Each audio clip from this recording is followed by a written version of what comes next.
March wound up being an interesting month for me. It wasn't as productive as I was hoping, but there were a few reasons for that. As always, there is the continual struggle to have the time to get through games, but that wasn't all that went on this month. There were also a few updates to games over the course of the month that influenced what I was playing. Both Spider-Man 2 and Stardew Valley got updates this month, and both of these updates influenced what I played or didn't play during the month. I was also able to get some things completed, but just not quite able to get anything fully completed by the end of the month. Throw in both my shift to focusing on fewer games at a time and having more time to play games as a family, it just made for a bit of a different makeup of what I played than what I was expecting going into the month of March. With all that said, what did I play during March 2024? Well, let's find out. As I said earlier, I wasn't able to get anything fully completed during March. There are a couple that are really close to being on here, but sadly, none that made it to full completion. You'll hear about those in their respective sections.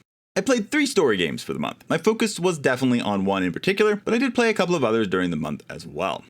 First is Stardew Valley. So I started out the month playing my Stardew Valley Expanded playthrough more than normal. I played it a couple times like in the first week, but partway through the month, Stardew Valley received its 1.6 update. While I'm pretty excited about that, it also made it so mods don't all work right away. That meant that I didn't really play the game very much after the new update. I thought about starting a new vanilla playthrough, but I didn't really wind up doing that. I didn't really think I'd have the time to really get through it very much by the time that the mods would have come out, that I would have been able to kind of pick up my old save. So I'm hoping that the mods I use will get to a more stable place and that I'll be able to pick back up on my story and that I don't miss too much of the extra content, or that the extra content just kind of messes up because I'm not starting from a completely new save. The second story game is Final Fantasy V Pixel Remaster. Now this is the game that has been my big focus for the month. I really wanted to get through the story and complete the game, which I was finally able to do with a few days left in the month. I think that Final Fantasy V is the longest game of the series, at least of those first 5 games that I played through, for good and bad. I felt like it was also a bit difficult in places and required a bit more grinding than I would have liked, which kind of made it a little bit of an uneven experience for me. And while I was able to finish the story in March, I missed a couple of bestiary entries and have to go through a decent chunk of the game to get to the place where I missed the 2 monsters that I have left. I'm planning on just blasting through as quickly as I can with all boosts on maximum, so I'm hoping it won't be too hard to get finished up. It's not going to be hard, it's just going to be how much time does it take up to get to the place I need to go to. Overall, I thought that Final Fantasy V was fun, but not as good as Final Fantasy IV. I am planning on getting a review for this game out in April. If you're interested to know more about what I thought about the game, you can keep an eye out for that.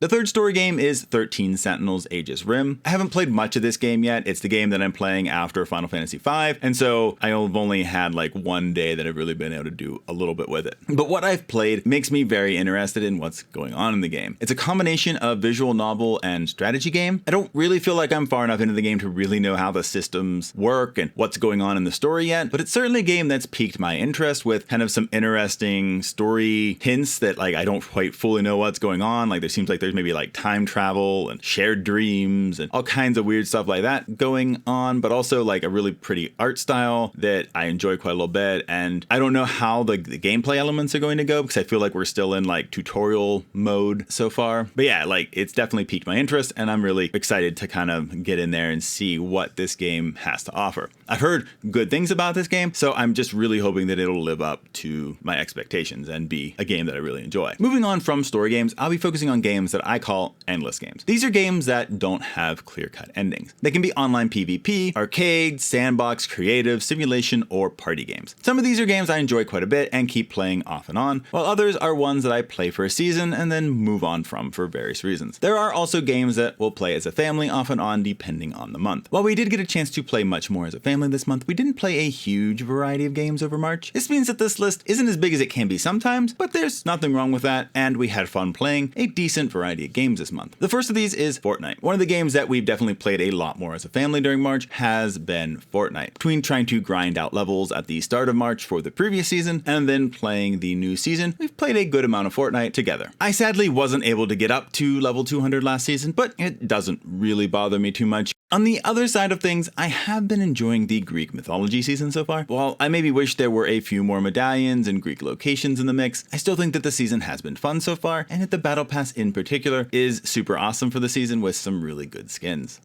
The second endless game is Marvel Snap. I am still playing a decent amount of Marvel Snap, but I must admit I'm feeling myself cooling on this game. Part of this is just the fact that I'm really wanting to try to make it through more story games, and the never-ending nature of games like Marvel Snap can really get in the way of that sometimes. Unfortunately, that's not all of it though. Part of what I really enjoyed about Marvel Snap early on was that it didn't feel like a game that you needed to invest a lot of money into to be competitive for. You could get cards through collector's reserves and by saving up collector's tokens, and it made for a decent system. I feel like things have changed over time, and I'm finding myself less satisfied with playing the game. The game is still fun, but I just feel like I'm falling further and further behind with all of the card releases, and that the systems put in place now aren't very satisfying. I also don't always love some of the balance changes that break decks that I've enjoyed playing with. Now that's even with being a not completely free-to-play player. I usually do splurge for the season pass, and I've also got 5 new cards this month and still feeling like I'm falling behind. I was able to get Hope from the season pass and also pick up Spider-Ham, the Living Tribunal, Cannonball, and Proxima Midnight from Spotlight caches. I do still like the basic gameplay of Marvel Snap, but I'm kind of uncertain how much longer I'll really be investing in the game. It could rally for me and I'll stick with it for a long time, or I might drop it after a few more months. I guess we'll see. It's definitely not a game that I'm feeling like I'm going to be dropping anytime like soon, but if I kind of keep on this road of like not really enjoying it as much as I used to, then I can see this game kind of fading from my playing. Third endless game is NGU Idle. This game just continues to be a game I have running in the background while doing other things. To be honest, I'm not really sure what I think about the game. It's not the best game that I've played, and being an idle game, it's one of those games like, how much is it a game in some ways? But it is also somehow strangely addictive at the same time. It's also a game that I feel like I don't really make a whole lot of progress on in the course of a month. I feel like progress has gotten a lot slower as I've progressed in the game a decent amount, so that doesn't help me love the game more either. Although, all said, I haven't necessarily been spending a lot of time like actively playing it, but it is still a game that I have played a decent amount over the month, trying to, do a little bit of maintenance like every day.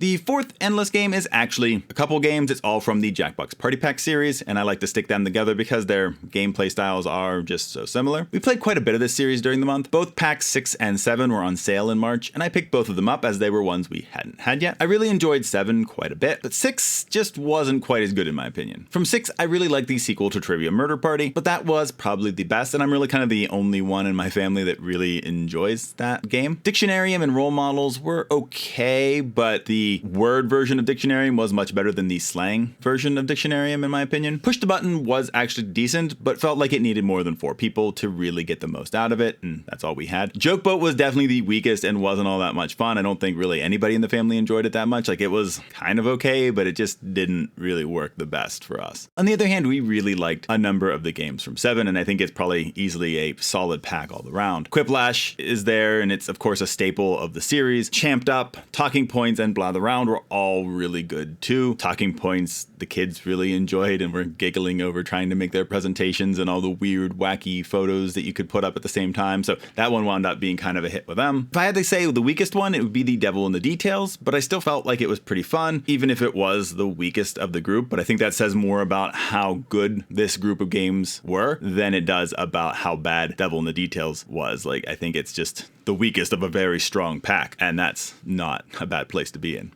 The fifth endless game is Among Us. We played this all together one night, and while we had a good time, Among Us is just not a great game for only 4 people. We mostly played the newer hide and seek mode, which was fun, but again, only 4 people, it makes it a little bit tough. We also played a couple of standard games as well, and as I said, it was okay for a night, but it's definitely not a game I'd want to play all that much regularly unless we had a few more people to add to our group. Again, it's not really anything against Among Us or games like this, it's more that our group is just too small, and we're not really all good enough to probably to play in like public online groups, and yeah, so it just makes us have a kind of an awkward situation where there's not enough just with us, but to try to find new people to play with, we couldn't just go onto like an online. It had to be people we would know, and that's can be kind of hard to add.